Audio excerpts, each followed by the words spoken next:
Hi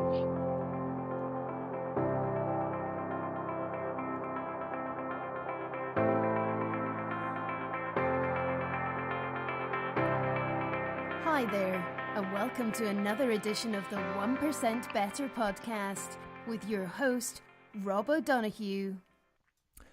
Hello there, folks. Welcome to another episode of the 1% Better podcast, and I think this is the number 6 episode of the live version, and hopefully each time it's getting 1% better. I'm looking forward to introducing my guest for this evening. I'll actually do it straight away. I'm looking at him over the magic of Skype. We're not obviously doing a full-blown Skype video this time around. We're just doing audio. But this week's live guest is Tofe Evans. Tofe, welcome to the podcast. Thank you for having me, brother. Thank you.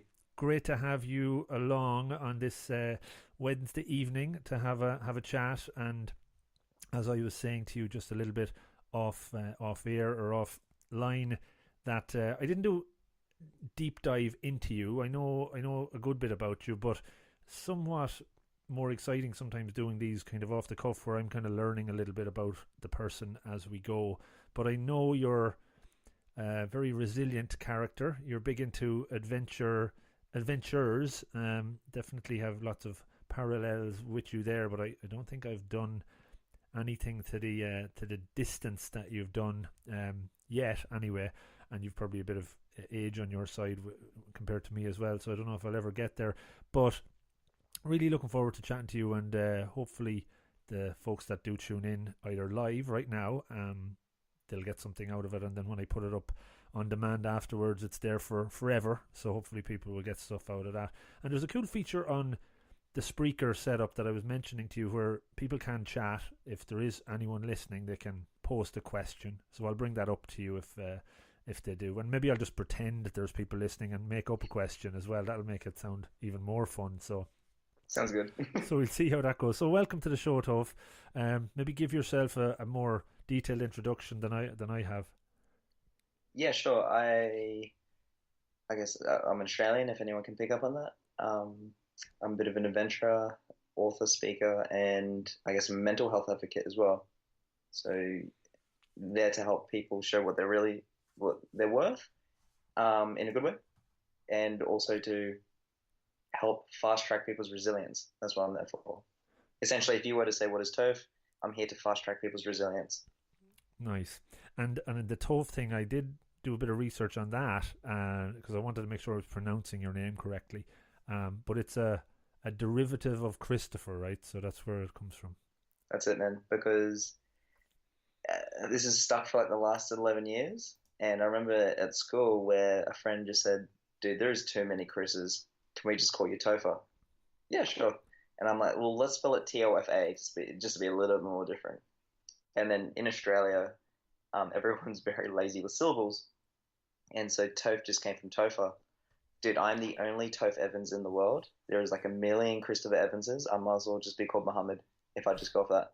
So it makes it easier for personal branding reasons because I'm the only Tofe. You're unique from that perspective, and it's good to get a lot of people I've interviewed over the last 18 months or so when they're trying to line up their social media names. It's challenging to get your first name, last name without putting 784 after it or something like that, so yeah, you've nailed that one. I've similar. Rob of the Green is unique from that perspective as well, so it's good. So Tofe, talk to me about one of the first questions I typically ask on this show is catches people off a little bit, so if you haven't listened to it, you're probably not prepared for this one, but what's your earliest memory? What comes up when I ask that? Balloons. So it's funny you asked that because there's a book I just read called The Mind's Eye by Ian Robertson. And he asked that exact question. Stop what you're doing. Think of your earliest memory because our hippocampus, which is the memory center in our brain, located in the limbic region, it starts developing at the age around 2. Right.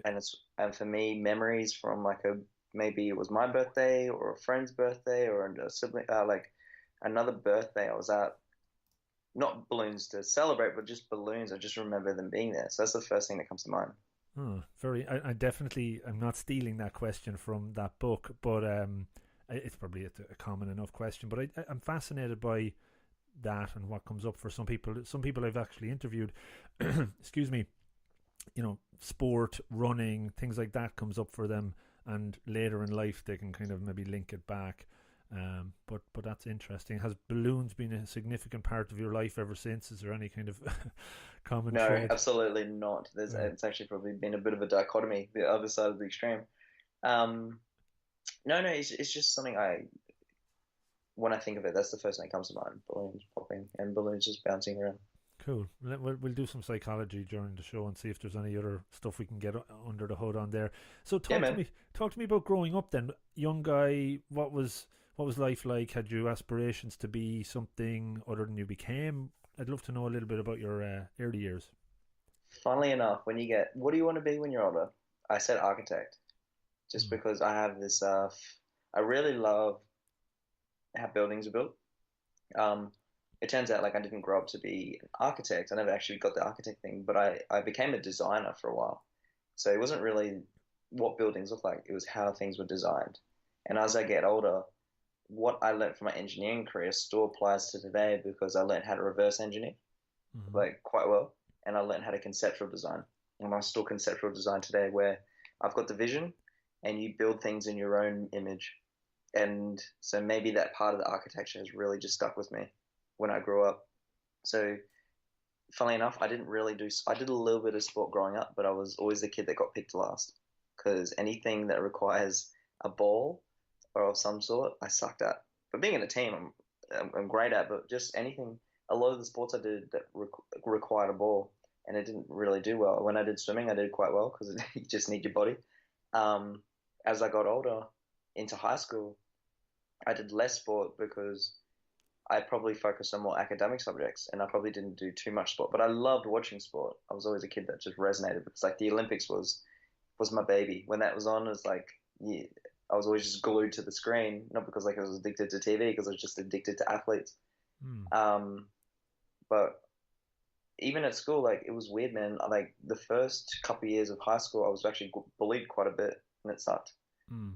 But the last 3 years of high school, it's like I understood the psychology of humans, and I could be a bit of a chameleon, not like to people please, but I just figured out that everyone's different and they all think differently. And I was the nerd that was friends with the jocks, I guess you call it, or that was friends with everyone else. So that was when you could be on both sides of that dichotomy, of that spectrum, where it's like, it's just, oh my God, what happened there? But it was weird, but it was cool to experience that at the same time. Mm.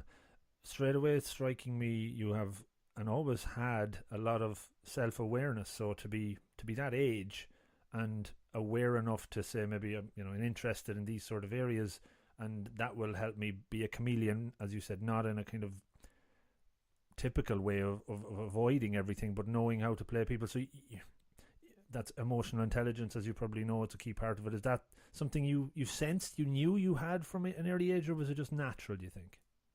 It was natural because a strength of mine was like to be intuitive. I'm Mm-hmm. always going off gut kind of the most of the time. Now Mm-hmm. I'm not saying like I don't use any logic. There's obviously there is definitely logic there, but I'm definitely right brain dominant, and like intuitiveness is just something that comes natural for me. Mm. So I will if I want something bad enough, I'll make it happen, no matter if you're like in a financial rut or physically or whatever. It's just like because like regret is something I've figured out. I think Stephen Hawking did this one for me, where he proved that you can't go backwards in time. So today's the youngest day you'll ever be, and we're only getting closer to whenever we pass away. So it gets your ass into gear when you can do that. So for me, it's like intuitively this feels right. Maybe I should go down this path. Mm. And yeah, Interesting. And intuition, again, is something I ask an awful lot of people on this about, and I have my own big passion around that. I remember last year I kind of do a monthly challenge, and I did one last year where I was trying to follow my gut for that whole month as much as possible, like make decisions based on what was coming up. Didn't always work, but they say, a lot of studies is like intuition, even though it is your gut, there's part of something going on inside there that is bringing together life experiences to give you that indication to go which way or another. But from a very young age, if you were following your gut, you mightn't have had too many life experiences. So it's just interesting to see how that could potentially play out. So it's something you were aware of, though, from a young age. You were going with your gut. 100%. And the thing is, from a psychology point of view, the teenagers are more, what was the word? They're not as risk averse because our consequential thinking hasn't really grown because our brains haven't developed yet. And so that's why, like, when you're younger, you're more likely to get in trouble or whatever. I did get in a little bit of trouble at one point, but as we get older, we are not, I wouldn't say, actually, I would say cynical, because we know the repercussions of things, because our brains have developed and we know what happens when you don't do the right thing or whatever. But I think it's always good to embrace your inner child. Now, I'm not saying immaturity, but for risk and for creativity and whatever, that it was just at a point where it's like, what's the worst that can happen? And I've never been one to really confine to status quo. So to do that, it was like, I want to do this in my own path, just so I can be me. But I may have not known that clear path, but it was just something that I think I'm onto something here. Yeah. Cool. Did you ever hear of the Iowa experiment? The what experiment? The Iowa experiment. You know Iowa, the state in the US? In America? Yeah. No, I have not. Tell me. There's something you can take away afterwards, but it's an experiment that was done. Maybe it was done in Iowa, but it's around intuition, where they were showing students in an experiment set up cards, and there was a pattern in the cards, but it was very difficult for them to distinguish, to define or understand that pattern till maybe 40 cards in, and then started to know what card was coming next. But they were all hooked up to sensors that were triggering off after maybe 10, 12 cards that was basically identifying the intuitive part of them was saying this is the next card or whatever. So it was kind of just connecting in, even though they weren't aware consciously, their internal workings were sending off signals. So look it up, the Iowa experiment. It's very interesting, and it's all around intuition. Iowa, yeah.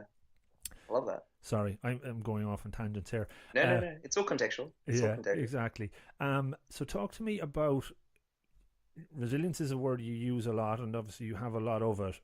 For me, that's a core value. Would you say that's one of your core values? Yeah. And was it one that you were aware of from a very young age as well? No. Can you talk to me about even the process of, core values, or when did they start becoming apparent to you? Until I really went through rock bottom.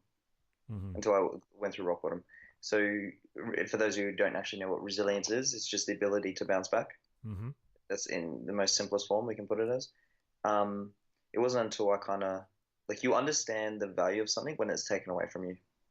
And when you lose all your mental health state, when you get to a point where you're the lowest of lows, that you just want to end your own life, whatever.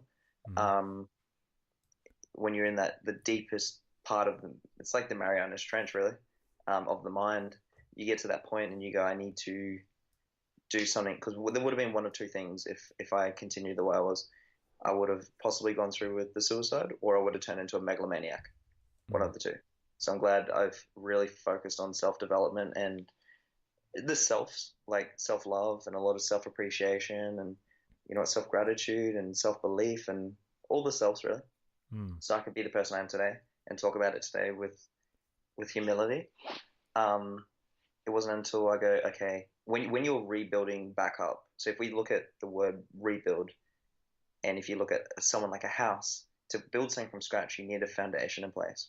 And to have foundation is the first thing, is values. If you don't have the values in place, you're not going to find, like, a good partnership, whether it's a business partnership, a marriage, collaboration, needs to have aligning values. And that's how you know if you're going to work with that person. That's how you have a good indication, no matter, like, of age or gender or sex or whatever. It's understanding those values. And I didn't know that for a very long time. And my values were way off skewed to what they are now, because I was driven by ego and the wrong things. Definitely driven through ego, and definitely driven off the wrong, and hanging around the wrong people as well. And and when you're masking as a person because you're not happy with the person you are, because of the way life is coming at you, and you are using, hard drugs and alcohol to deal with it Mm. at a rapid rate and a very brutal rate, your values change sporadically into the even more in the opposite direction. So it's about making that shift internally and actually acknowledging it first, then accepting it, then doing something about it. So Mm. yeah, that's why I said I didn't know what values were, because it wasn't until they were taken away from me that I was like, oh my God, I got to do everything I can to get them back, and do everything I can to keep them maintained. Mm. So before maybe we'll take a little bit further back as well, you hit rock bottom. What, who were you, or who was that person before rock bottom? What type of lifestyle were you leading? What were you chasing? Was there a purpose, or was it, what was it all about really before that? Uh, if there was a purpose, it was, how, I was doing so many things at once, and it was probably a good thing that I learned not to do that anymore, because the man who chases two rabbits catches none, or the person that chases two rabbits catches none, Confucius says. I tried starting like a little side business at one point, and I wanted to travel the world, and all these relationships I was getting into weren't going well. Certain friendships weren't going well. Um, and just a bunch of other things as well Mm. that all just seemed to hit at once. And they're like just everyday issues. But the way I was dealing with it, all right, for example, 5 years ago, I was in Dublin for the first time. And now I'm in here for the second time. I'm here for a purpose, and everything's so much more better. Mm-hmm. But I was here for St. Patty's. And I was like, I'm going to not just do St. Patrick's, I'm going to do a day, I'm going to do St. Patrick's week. I did the, and it You was weren't the only wild. one, I would imagine, though, to be fair. Yeah, absolutely. And for me, it was like, how wasted can I get while I'm over here? Mm. And that was fun, I guess, at the time. And for me, like, I'm in my early 20s when this all happened. So it's okay to go through that, because I'm actually grateful to go through that, because even if it wasn't for that, I would not be here having this conversation with you right now. I would not even be in Dublin right now if it wasn't for my demons. You kind of love them at the end. Yeah. You're kind of grateful for your demons. But at the point, I didn't do things unintentionally. I just didn't know where I was going.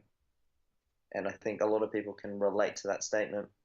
I think it could be, I don't know the exact number, but I think it's in the high 90s of people are just, if you look at them as cars, they're driving for the sake of it. They don't know where they're going. And once you do know, even if you have a little bit of clarity of where you want to go, at least you can put that in the GPS. And you know what, even if your car breaks down and there's a tow truck coming because you've got a flat tire or the engine's broken and whatever it is, you still know where you're going. It's just going to be a little bit longer because you've come across a speed bump ahead, like setback, whatever you want to call it. Mm. But I didn't have that GPS location. Mm. Mm. Did I'm trying to relate, right? Like I'm 40, so I'm a bit older than you, but I think it took me probably 35 years or so to figure out where my kind of core values were, and things have been pretty good ever since. I would have had goals in life and would have been pushing towards what I thought success was or happiness was, or but looking back now, I always knew or always had a sense that it wasn't right either. Did you have goals, and did you always have a nagging to say this is not right, or was there something the back of your mind kind of saying, there's something not 100% here? Look, I think I've always had a chip on my shoulder, and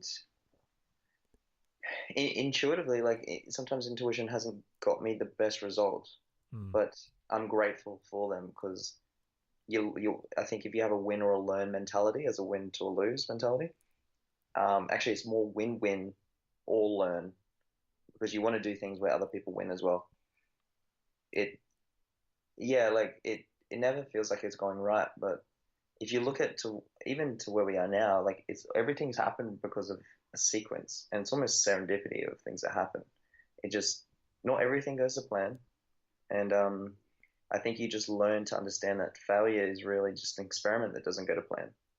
And you think about it in school, or even like, actually, if we look at any Nobel Peace Prize winning um, scientist of some sort, let's just say Einstein, when he discovered E equals mc squared or energy mass equivalence, he he conducted the experiment many, many times. He hypothesized it, and then he tested it so many times that it was just okay. Like it's okay to fail quick. If anything, you want to fail quick, and then before you know it, so even all those things that happened back then, it just gets me to the point where it was meant to be. Mm-hmm. Yeah, no, it makes sense. It definitely makes sense to me as well. So it was about 5 years ago was your turning point, and Mm-hmm. you hit a rock bottom. How did you start to rebuild then afterwards? So maybe talk me through some of the things you started to do that made that improvement. That I guess to tie it into the show, 1% better. Was it marginal, incremental improvements and Definitely incremental. mm-hmm. It was I was holding on to so much dead weight by this point that I need to let go. And for me to let go, I need to let it out.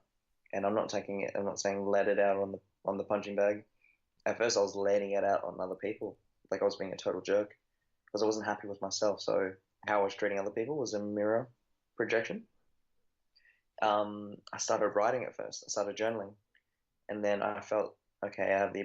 I kind of want to talk to some people. So like my best friend, and you know what, the older women, even any older women listening, shout out to you guys because I was able to talk to you because I didn't feel judged.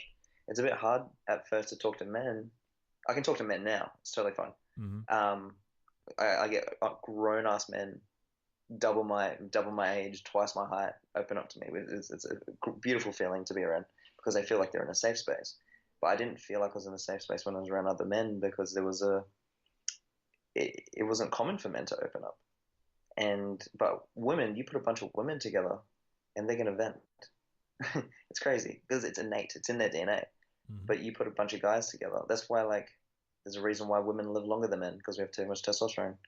Um, there's a reason why more men commit suicide because they don't want to open up because they would rather the moment they get judged or whatever, their self-esteem is destroyed. Like if you want to, the quickest way to break a man is talk about his masculinity, honestly. Mm. So for me, I was able to talk to women, but then I got to a point where I flipped the switch by going, instead of thinking, what are people going to think of me? I wonder if anyone's going through something similar that this could help. And it's helped immensely. Like you can't even quantify the number of how immense it's changed by having that mindset because it's helped me write a book to help people. It's allowed me to be on stage to help people. And I'm not to boast or anything and talk about the mediums that I do it as, but just the responses I get, whether it's male or female. Someone going, "Oh my God, I don't feel alone." And now you're bridging the gap because the moment you feel alone, there's a disconnect between humanity because humans are neurobiologically wired for connection. So I'm piecing everything together right now. Mm-hmm. So when you can bridge the gap where people feel safe mentally and emotionally, mainly emotionally, just there, it's a pretty cool feeling when it's actually a cool thing to go through rock bottom because you resonate with other people that have or are going through a rock bottom of this some sort, and you literally feel their pain. So from a very you don't empathize now. You're just on a compassion level Mm-hmm. because that is the opposite of grief, compassion. Mm. I'm on board with everything you're saying. I think sometimes the angle I take is sometimes if you've gone through something and it's almost so for your example, you've gone through it, you've found at rock bottom, you're working your way back up, and you're starting to figure things out. There's sometimes the potential where you could actually get complacent and think, oh, I've actually come back here. Everybody else probably knows how to do this anyway, so maybe everybody's in the same boat. So it's kind of keeping that awareness to know not everybody is as strong as you or as resilient as you, and it's important to continue that conversation and share what you've learned. Has there been any point during that where you've been afraid to express or to share or to tell your story or to help others? Was there any kind of fear thinking people might be judging me or wondering why am I going on about this sort of thing? At first, yeah, absolutely, because it's completely new and novelty at first. Absolutely not now. Like I think just because having that mindset of I wonder if this, as long as I impact just one person. Like when you're up on, if anyone's listening and they're like, I want to think about taking up public speaking, don't go for everyone in the crowd. As in, don't, you're not going to get everyone. It's like being in business. If you go for everyone, you're going to miss everyone. Just focus on the people that are super willing, and they're going to help spread the word for you. That's what that mindset of having just go for one person. You asked something else in that question because was gonna elaborate on that. Probably have 4 different questions built into that question. Sorry. Where was I going with it? I think it was, rock bottom, building yourself back up. Is there? You said there was a fear. It's that, I suppose, that you're assuming that other people know what it's like. Maybe that was the angle. You know what? I think. Oh, you mentioned it before. At the end of the day, you can't compare as well. You can't be like, oh, how come he's at or she's at? I'm not at their level.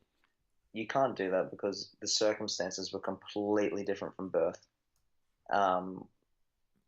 Like some people say that to me. I was like, you know what, man? You have different parents to me. That changes everything. You're born in a different era. You're born in a different country. I'm not talking about you. I'm talking about like specific people that come up to me and say that. Therefore, the trajectories are automatically going to be different. Just understand that, and focus on doing things in your own flair. Like embrace the weirdness in you. Embrace all the nuances that you have, because that's what's going to make you you. Don't focus on being anyone else. Look, someone might be on a different journey, but focus. If the moment you can remove that comparison, it's like you're removing a cancer as well, because comparison. Now there's perspective. Perspective is not the same, but it's looking at things from a human level. I think it's like, you know what, like the race I did. It's like, right, if this guy can do whatever, if a human can do this, maybe I can do the thing that I've always wanted to do and break my own limits. That's why I did that, to empower people to break their own limits. So instead of going, like, there's a lot of people I really look up to, and I don't look at them by going, like, so Michael Phelps, for example. I absolutely adore Michael Phelps and what he's done. And how I would treat him is how I would treat you. I wouldn't fanboy him or anything like that. Sure. But something I really appreciate what he does is his ability to be composed under stress. And that's something I've always wanted, but I don't want to be Michael Phelps, but I want to take his work ethic in regards to that.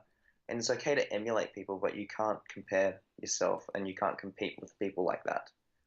But yeah. No, good a good explanation, I suppose, and good perspective on it. One of the blogs I think you wrote, and something I talk about a lot, is practice. So what you're talking about there is amazing, right? Inspirational stuff to somebody to say, yeah, just do one thing, move forward. But what I find when I coach people or when I'm trying to move them along is that great at the start, but when they start having to put the hard work in, it can slow. So it's that deliberate practice. How have you applied practice and discipline? And what are the tools, I suppose, that are potentially transferable to others that they can start using? Yeah, for sure. So the key to this is to build an evolutionary stable strategy. It may seem like a big play on of words. ESS. That's when you negotiate with the mind and the body. And what you do to that is you start really small. So fear is bearable, because fear is a bitch. We all know this. Fear is what overrides a lot of our decisions.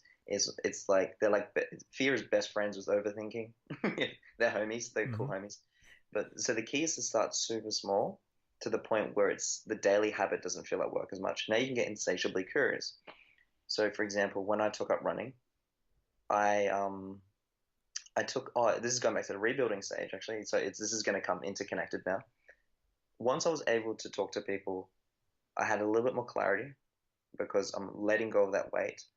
Even though it can be a teary process, that's all part of the process. It was a matter of figuring out why I wasn't happy. And long story short, my health was very degraded at this point too. So I focused on making health a very high priority. And health equals sport, in my opinion. And I'll always love sport, and because I put the correlation of, you know what, the fittest people in sport seem to be the healthiest people. Why don't I just take up a sport? And when I was playing at school, I really sucked at sport. So I just needed something that didn't require a ball. So I took up running. But it actually was like, I'll go for a jog while I think about it. And then I was, the penny drop. Why don't I just go for a run? And then I signed up for a marathon and worked backwards from there. And signing up for that marathon was probably the best decision I've ever made because it takes 66 days to rewire a neural pathway to make a new habit. Mm-hmm.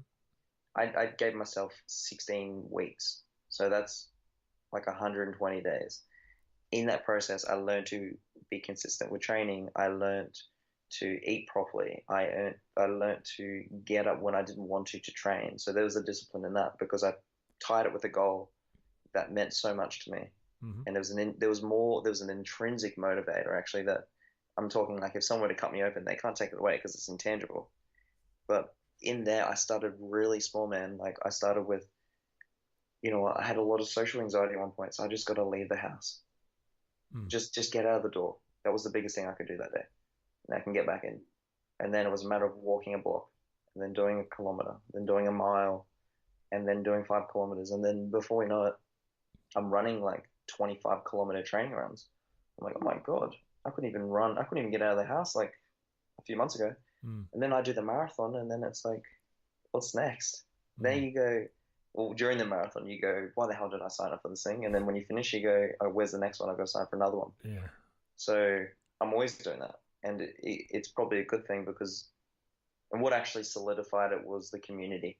You meet other people in the community, no matter what community. And I'm talking like fitness community, whether it's stand-up paddleboard, kite surfing, even running, endurance of some sort, where you meet people that also are going through something similar. Where you go, what made you start running? And this is what happened to me. What started, one of my dear friends, what got you into running? I was kind of running from my demons, ironically, running from mental health. Yeah. Me too. And we just bond over that. And it's because you can resonate on a really, really deep level, on a very even spiritual level, because of the emotional turmoil you put yourself through. And actually running the marathon is one of the easiest things you can do from there because physical pain is less painful than emotional pain. Let me tell you that. Because I remember I did a keynote recently and I said, can I get a show of hands who would rather physical pain over emotional pain? Everyone's hands went up, even the event organizer. And that's why people, and I succumb to this, that's why people cut themselves. That's why people like really hurt themselves because that physical pain is less painful. Like if you break your leg, you'll be fine in a few weeks, in a couple of months. But if your heart gets broken, or like if you really lose I don't know, you might lost a family member, whatever it is, could be anything that requires a lot of emotional turmoil. That is more painful than physical pain. So, in regards, sorry, I didn't mean to go off on a tangent there. With discipline, it was really starting small and getting to a point where, all right, it's the daily habit. It doesn't feel like work as much now. Time to get insatiably curious. So something really practical. If anyone is thinking about joining the gym for the first time in ever, or for the first time, don't be that person that does 6 days the first week and tries to do 2-hour sessions because you want to get the abs straight away. Because the majority of the time when people do that, they're looking at someone else and going, I want that body. They don't realize it took them maybe 5 years to get that body because now they're comparing. You know what? Just focus on doing maybe even 15 minutes and just do 2 days this week or something like that. Or even just do 1 day. Then the next week, we're going to gradually get more. Maybe we're going to do 16 minutes or we're going to add an extra push-up, whatever it is. And just so you don't traumatize yourself. And then before you know it, you slowly you're building a crescendo. That's what you're doing. Think of it as like a staircase. You can't jump to the end of the staircase. So you've got to slowly work your way up. Yeah. And I think from a physical point of view, it's very important as well to do that, because I know a lot of people that have decided they're going to run a marathon and run 10 miles 5 nights a week for the first month and then just physically destroy themselves and can never run again. They get bulging discs and are out. So not only mentally kind of breaking it down, but physically I think is very important. I would definitely agree there from experience, I think, as well. So as you've continued to do a lot of these adventures over the last few years, doing a lot of them for charity as well, they've seemed to get bigger and bigger. And how I suppose how do you maintain that level as well? How do you actually look after yourself so that you don't get injured or do you ever even get to a point mentally where you're at a breaking point and that you've had setbacks, and how do you deal with that? Yes, in regards to the latter question, absolutely. So as the years have gotten on, I've been doing less events but more intensity. So like 2016, 40 events. Last year would have been 18 events. This year, probably five max. Mm. But there've been more intensity, just so I have more time for myself to focus on other things. But I've always got something in the works to prevent me from complacency. In regards to the question about how do I prevent injury, strength training has been a great one. Um, Putting the right foods in me, and I don't have like a really strict diet or anything. Like I have this many calories or anything. No, just usually everything's home cooked. And I just don't eat any processed foods or refined sugars. I try and, now and then I will because it's okay to reward yourself, but it's not. I don't want anything too stringent because I have discipline, but I want to be flexible with non-negotiables, if that makes sense. Mm. Just or else it's going to feel like a chore at the end of the day. So it's like for me for running, I might want to run 40K tomorrow for all I know, but if I had a training plan that says you can't, it's like, well, then you're not the right coach for me because this is just not the way I think. Because I don't want it to feel like a job in that sense. Yeah. So as the years have gotten on, more intensity because my crescendo is constantly growing. I'm at a point where it's like, okay, I want a new challenge, and what can I do to push myself mentally? Like the race I did last week, I broke down. I broke down several times, but every runner did too, actually, because that terrain was insane. And but you are grateful to go through that because you know what? It's like nothing can really get to me now because I went through hell. So you figure out what are actually problems anymore, and you're able to use that perspective and go in that moment. Yes, this is tough, but there's always someone that has it worse. Mm. There's always someone that has it worse off. Mm. To be able to think like that in those tough moments, the person who connected us was John Murray, and we talk about on the podcast mindfulness a lot as well. And when you're running in that duration, or you're in the moment for so much of it, especially if you're doing trail running and whatnot. I know you're putting one foot in front of the other because you might fall over. So I much prefer that compared to just a long marathon run because you can kind of wander. Totally. Have you, I suppose, through that developed that sense of being in the now? Had you that skill, I guess, beforehand, or has it just gradually become more and more, and that's where you're in your happy place or your happiest place? First of all, shout out to John. Second he's listening. thing, He's listening. yeah. There's one of the guys I really look up to. He said something. He said, "You know what? We have a monkey mind. I just run to the monkey's tide, and now I'm able to think." I thought that was hilarious, and I can deeply resonate with that. When you're road running, it's a good way to zone out, and it's a good way to get speed. But like I can just keep going if I really want to. But when it comes to trail running, it puts me in a state of like utmost focus because I'm not caring about anything else, especially if you're flying downhill. Because you can't be thinking about anything else because you might roll your ankle. You could, the terrain is constantly shifting. So you might need a sidestep. It's actually really good for the muscles because you're activating more. But it puts me in that flow state, I guess you'd call it, because time's gone by, and 3 hours may have also gone by. But you are so in present focused living. You're immersed in present focused living because you're not caring about what happened in the past or in the future. There's no fear or regret. It's actually going right now, and you're tuned with your mind and body. Like you're grounded, and your mind isn't wandering off in space. So it's just you, and it's a beautiful feeling when you can finally. You know what? Some people get it through knitting. Some people get it through gardening. Some people get it through spreadsheets, believe it or not. But for me, trail running is actually incredible for that. Absolutely incredible. I guess the key point is to try different things to find what your own flow state is, or be a mad scientist. Absolutely. Yeah, exactly. Experiment. A question I've been meaning to ask as we've gone through this, and another one that I'm, you're probably getting the trend here as I'm kind of picking at you because there's stuff that kind of parallels. Introvert versus extrovert. What type do you fall on there? Which side are you typically or naturally? Definitely extroverted. I used to be ambiverted for a while. Mm. And you know what? We all have Bits. tendencies in both.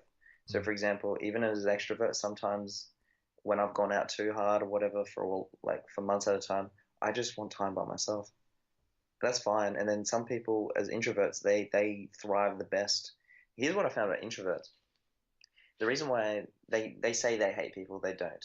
They love people. They just have that fear of lost connection. That's the reason why. And it's a bit harder for them in social settings. Mm-hmm. But when they are in that social setting, they're the loudest person in the room. It's hilarious. Um, but as I've gotten more spreading my message, I'd probably say I'm more extroverted because more people have approached me and whatever, and it's been easier to be introduced, whatever. Mm. But there was for a while I was probably ambiverted. I was like on the cusp, and it was a bit tough. But at the end of the day, like whatever you are, there's no right or wrong. You just got to embrace who you are. And introverts are better listeners, Mm-hmm. and they're better observers. Extroverts are better at connecting, Mm-hmm. and yeah. Yeah, no, it's interesting. It's one I like to ask as well. And it's one that I typically talk about. There was a book that I read, Susan Cain's Quiet. You might have read it. It's No, I haven't. again it's a game changer. I would be You have to send that to me. Actually, you have to send me the name, and I'll love I to read will. that. I actually have. I think I have a spare copy here, but I. It for me, it's a game changer because I've been an introvert for many years, for all my life, I guess, but haven't really been fully understanding as to some of the tendencies of it until I read that book and some of the research behind it. It's just really good, and it's good for extroverts to read it as well, to know why your introverted partner doesn't want to go to a social gathering and talk to 55 people on the night. There's nothing wrong with them. It's just that they're not naturally that way inclined. They'd rather talk to 2 or 3 people in one corner about deep stuff and then say they've had a good night. But yeah, there you go. Introverts, extroverts, fascinating stuff. I'll continue off that real quickly. Yeah. Even as an extrovert that likes to be around social setting, I'm not one that likes for small talk. Actually, I'm usually one that likes a real deep philosophical kind of stuff.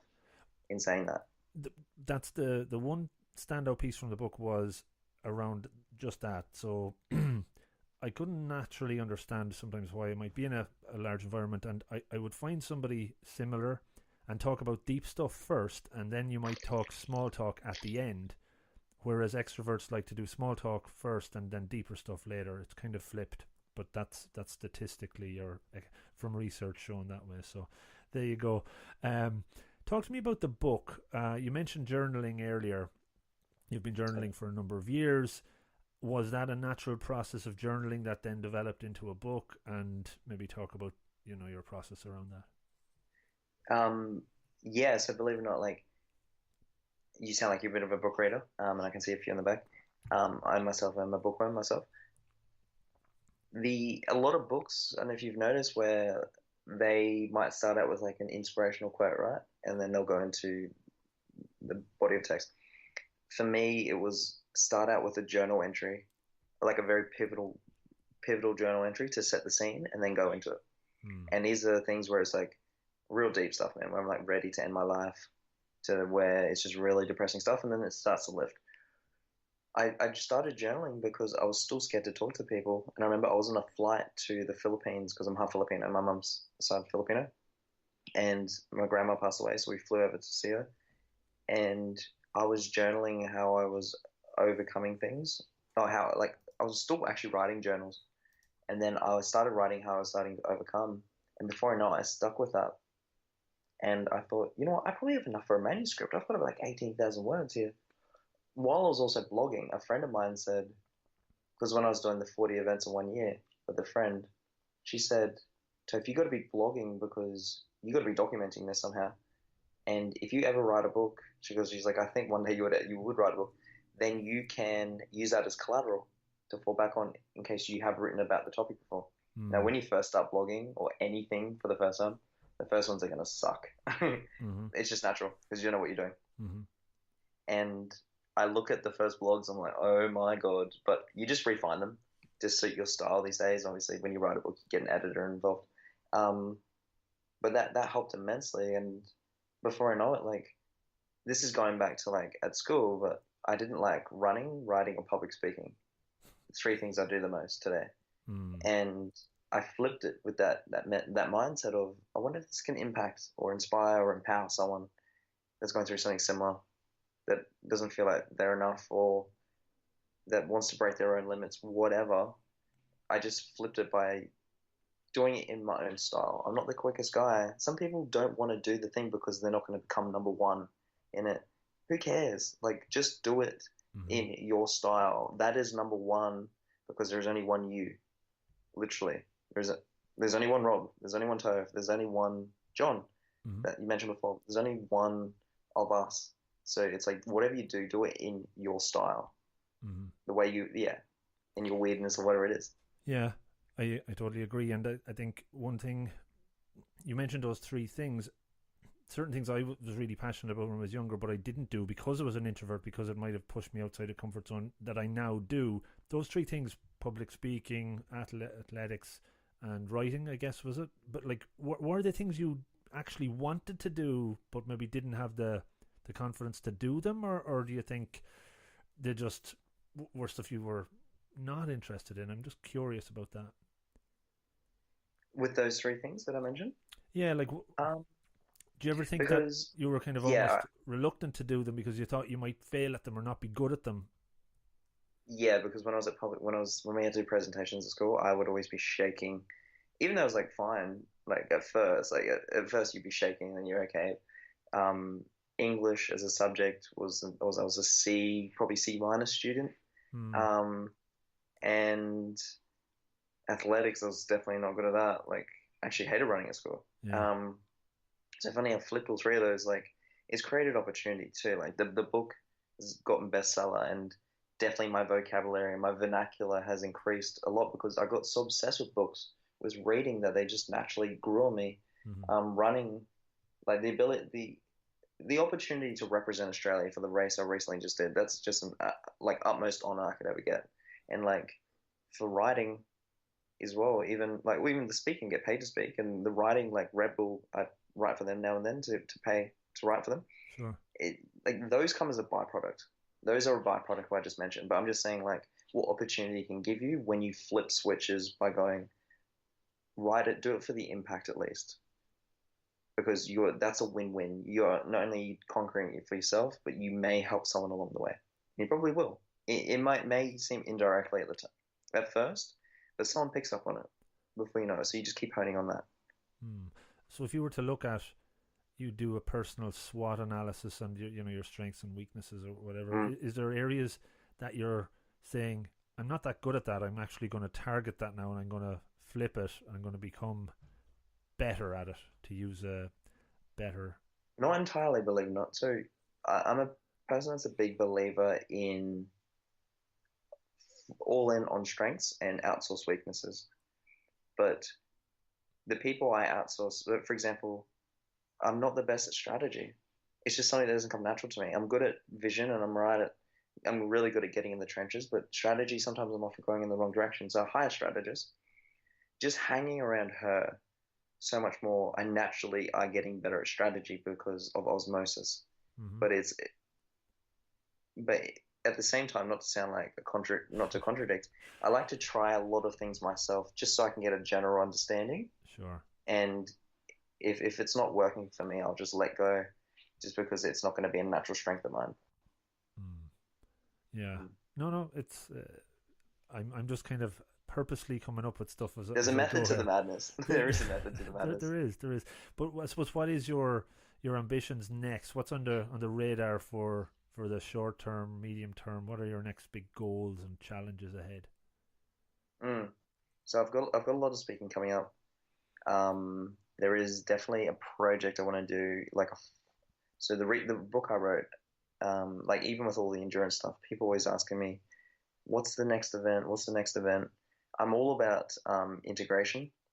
So with a lot of travel and a lot of speaking, it's kind of tying in like maybe endurance with that, so I can do it in another country. But you know what, the big one right now that I've got coming up, that is currently on right now,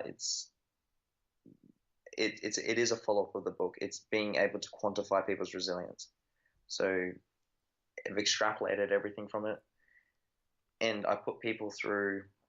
At first, it's 12 weeks, and they have me every day, no matter where in the world you are, and you get a lesson from me. You also get a goal to do, and there's also a lot of accountability. That's where people are lacking.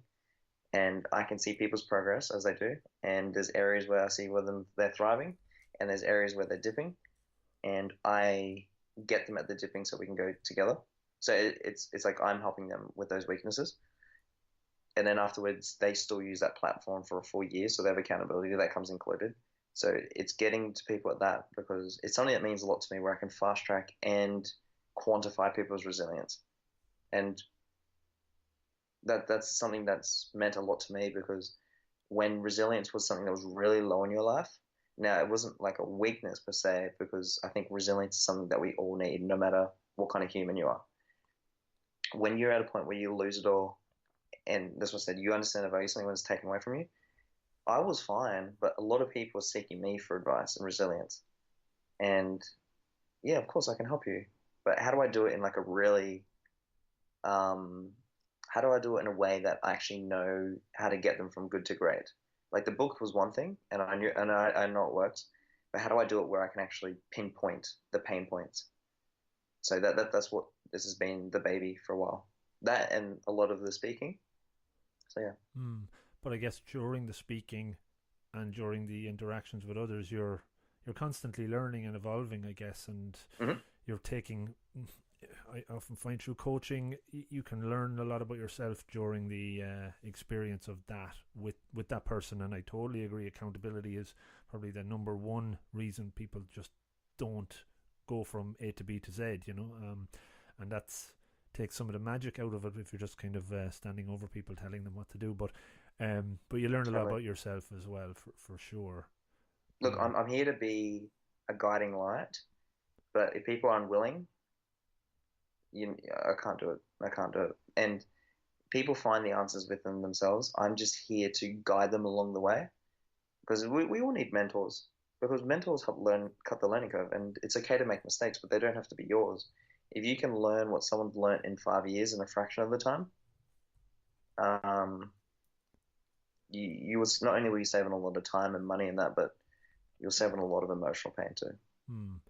I'm going to wrap it up with just 3 quick ones.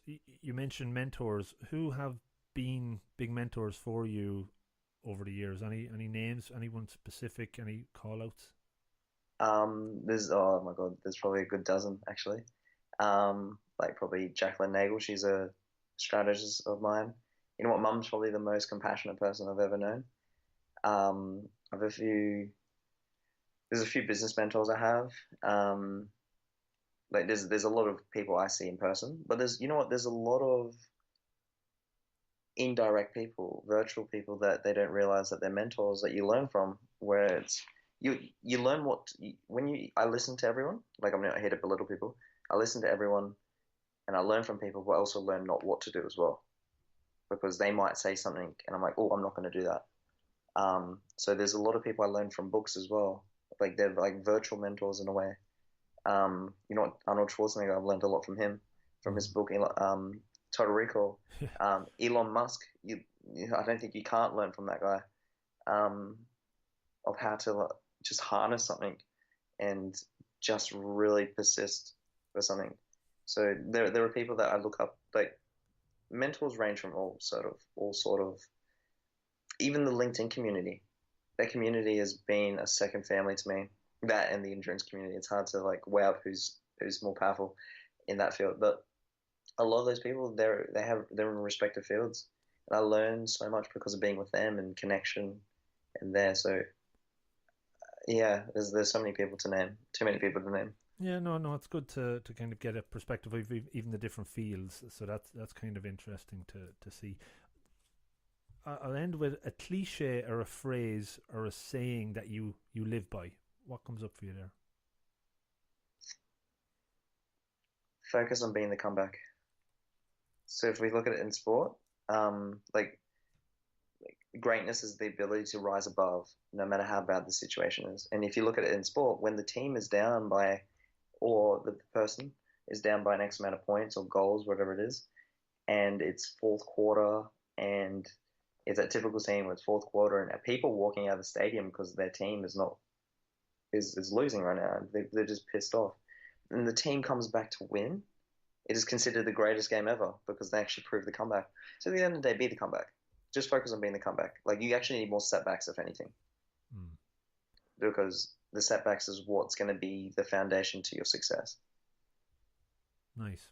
Nice one to end with, Toph. I will give you the last couple of minutes to talk about the book, how people can purchase it, how they can get in touch with you.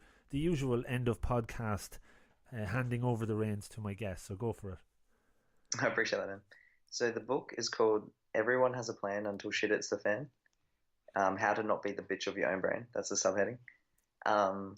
So I wrote this thing because everyone has a plan when things go right, and no one has a plan when things go wrong. And using my own story, it's not a biography, using my own story of how I overcame things and put things into a very practical setting. And I also collaborated on the book with a doctorate of psychology because I wanted it so people going, yeah, but how do I know your methods work all well and true? So I got someone with 15 years of theories, clinical psychology, to work on me with the book. Like, you can tell one of the chapters, the vernacular, and it just changes completely. It's very a lot of psychological jargon going on, but I try to put it in like layman's terms.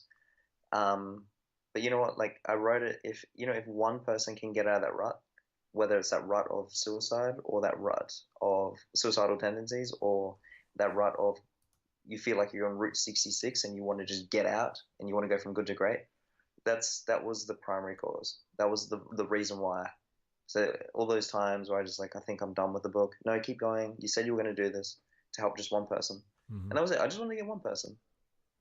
And yeah, it's kind of that mindset's helped a lot. Cool. And I know from your website you've got more than one person helped based on some of the feedback, some of the WhatsApp texts and whatnot that have been going in there. So you've achieved your goal. It's success and beyond. So well done for doing that, man. Your website is tofevans.com? Tofe-evans.com. Tofe-evans.com. Yeah. Oh, one thing as well. So for me, success doesn't come like how many, like a common question, I guess. How many book sales have you made? I don't actually ever want to know this. I still don't even know how many book sales I've made because you can't.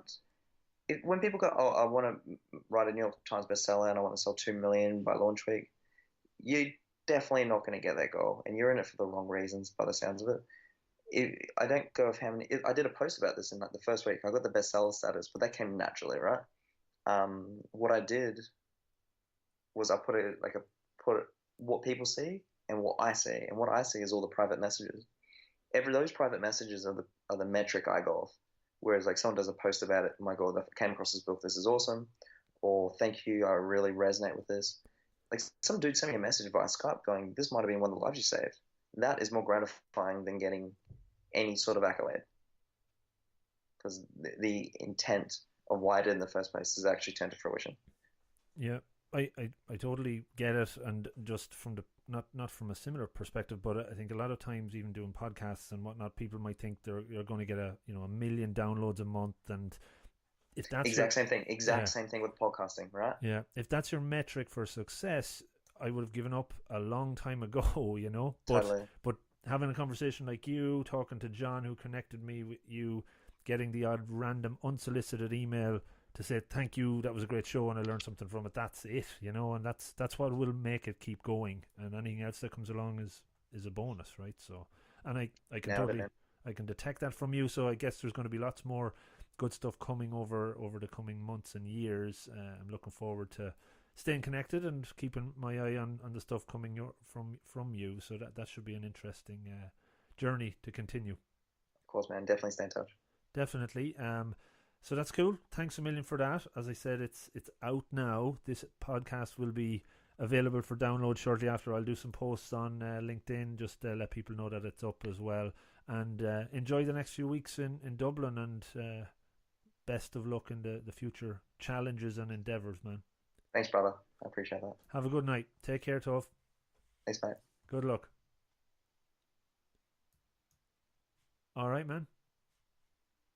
Happy enough? That was good, man. Yeah, no, I appreciate Are it. you good with it? Are you happy with that?